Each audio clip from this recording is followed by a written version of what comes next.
है तो जैसे ही लाइन के बाहर गेंद निकल जाए तो 1 नंबर कट जाता था परीक्षित महाराज। तो जैसे ही गेंद लाइन के बाहर गई तो और बच्चे बोले मेरी तरफ, ध्रुव बोला मेरी तरफ, और बच्चे बोले पागल हो गए मेरी तरफ, ध्रुव बोला पिता कसम मेरी तरफ। बच्चे कहने लगे बोले जाओ लबर लबर करत पिता की कसम खा, तुम्हें पिता आई है, तुम्हारी माँ तो खेतों पर रहती है, चिड़िया और काग उड़ाती है, एक शेर बेजर पाती है वो पीस कर खाती है, भला तुम पिताजी की कसम खा रही हो। जैसे ही परीक्षित महाराज ध्रुव ने सुना तो ध्रुव ने रोना प्रारंभ कर दिया। रोते रोते रोते रोते रोते रोते मैया के पास आए।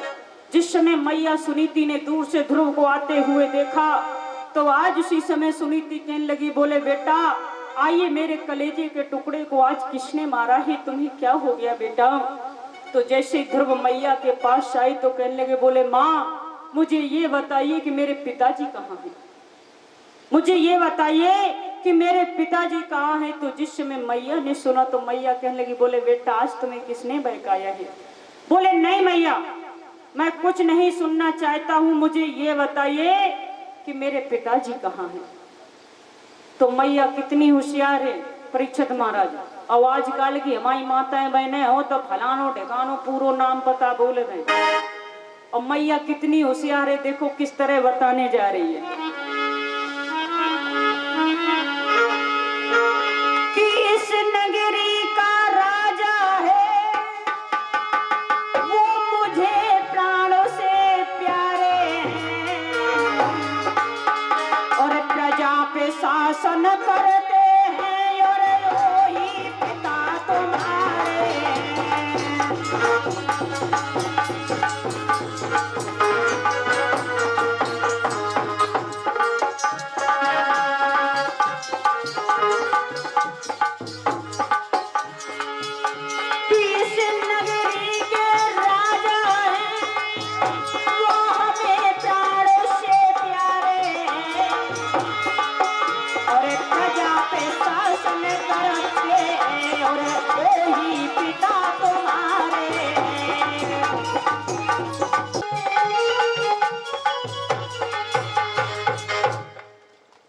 उसी समय ध्रुव कहने लगे मैया मेरे पिताजी राजा हैं। तो माँ कहने लगी हाँ बेटा तुम्हारे पिताजी राजा हैं। ध्रुव कहने लगे माँ मैं अपने पिताजी से मिलने जाऊंगा। आज मैया कहने लगी तो बेटा जाओ। तो ध्रुव धीरे धीरे धीरे धीरे धीरे धीरे जिस समय महाराज उत्तानपाद के पास पहुंचे हैं तो जैसे ही मैया ने महाराज उत्तानपाद ने ध्रुव को आते हुए देखा तो उत्तम को गोद में लिए थे, उत्तम को गोद से नीचे कर दिया और ध्रुव को गोद में लेकर के जिस वक्त और ध्रुव से बातचीत करने लगते हैं महाराज, तो जैसे ही बातचीत अंदर मौसी ने सुनी, जैसे ही मौसी ने अंदर बातचीत सुनी तो जैसे ही बाहर निकल के आई तो क्या देखा कि ध्रुव को गोद में लिए बैठे हुए हैं, गद्दी पर विराजमान है। तो कहने लगी बोले क्या बताएं तुम 60 साल में आएगे तासो तुम्हारी बुद्धि ने काम करना बंद कर दो। अरे बोले इस पागल को गद्दी पर लेकर के क्यों बैठे हो तुम,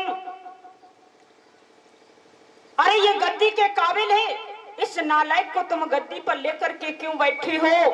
और आज इसी समय सुनीति कहने लगी बोले ध्रुव का हाथ पकड़ करके जमीन पर पटक दिया और कहने लगे पागल कि पूर्व जन्म में यदि तूने थोड़ा सा भजन किया होता, पूर्व जन्म में यदि तूने थोड़ा सा भजन किया होता, उत्तम लाल के बदले में मेरे कोख से जन्म अरे बन जाता राज्य का अधिकारी जो कोख मेरी तू आ जाता, अरे बन जाता राज्य का अधिकारी जो कोख मेरी तू आ जाता, और राजा नहीं बन पाएगा दुखियारी का तो तेरी बुद्धि खराब हो गई। बोले इतना मारूंगी दिमाग खुश हो जाएगा तेरा। परीक्षित महाराज में मैया ने रोते हुए अपने बेटे को देखा है तो मैया कहने लगी बोले क्या हो गया, तुम तो पिताजी के पास गए थे बेटा फिर क्या हुआ।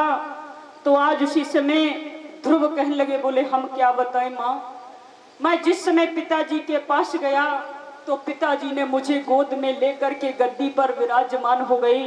और जिस वक्त अंदर से हमारी मौसी आई तो उन्होंने मेरा हाथ पकड़ के जमीन पर पटक दिया और कहने लगी, बोले अरे पागल, पूर्व जन्म में यदि तूने थोड़ा सा भजन किया होता, उत्तम लाल के बदले में मेरी कोख से जन्म लिया होता। अरे बन जाता राज्य का अधिकारी, जो कोख मेरी तू आ जाता, और राजा नहीं बन पाएगा दुखियारी का तू। आज इसमें मैं सत्य मौसी का कहना। सुनीति ने सुना तो सुनीति कहने लगी, बोले बेटा सत्य मौसी का कहना, जो भगवान का भजन नहीं करते वो कभी सुख से जीवन यापन नहीं करते। और मैया सुनीति कहने लगी, बोले बेटा ये तो संसारिक पिता है। कहा, बोले ये तो संसारिक पिता है, ये एक ना एक दिन छोड़कर हमें तुम्हें चले जाएंगे। और जो असली पिता है, जो असली पिता है कि सबको भोजन देता है, वो जगत पिता कहलाता है। और वही लालन देखो बेटा परम पिता बताया जाता है। यानी जो सबकी रक्षा करता है, सबकी देखभाल करता है, वो पिता कभी किसी को छोड़ता नहीं है। परीक्षित महाराज,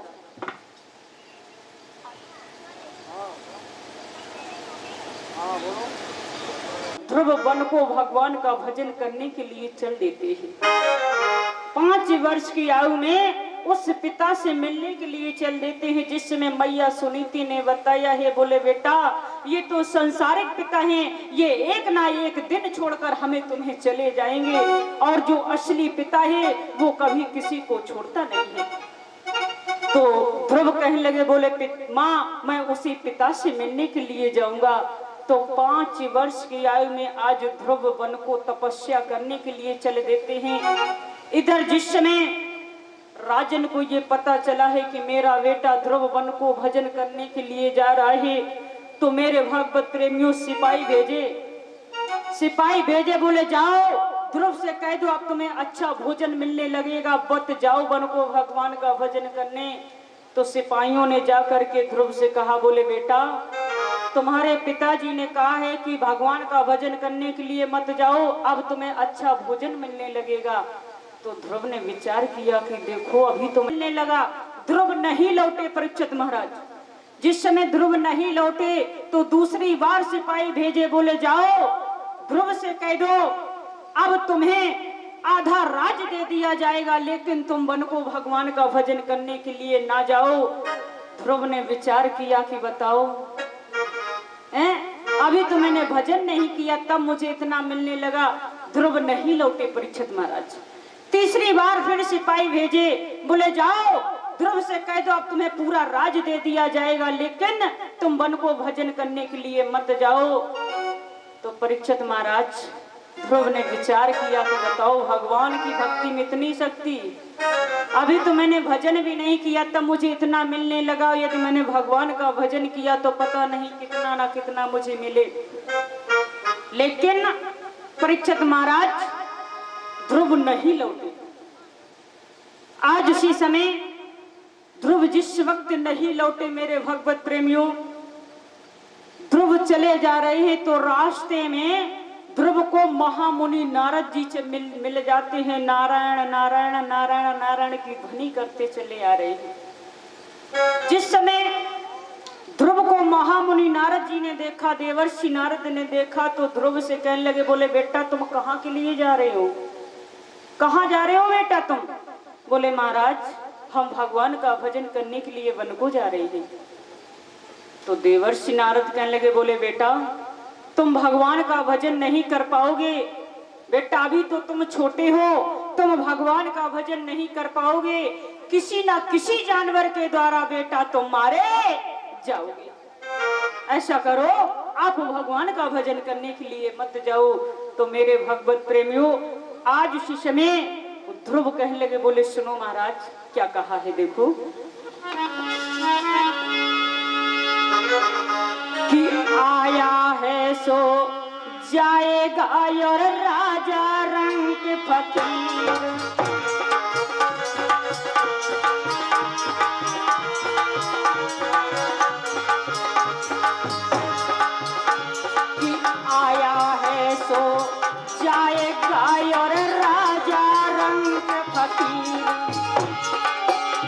और रहना नाया हाँ किसी को क्यों होते हो अधीर।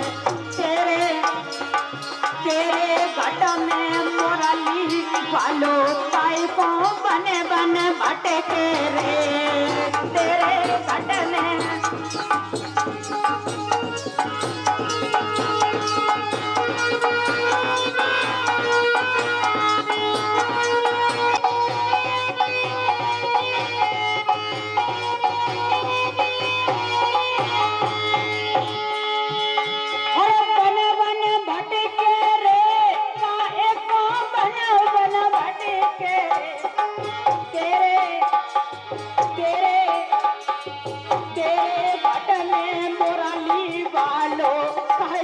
बन बन भटके रे।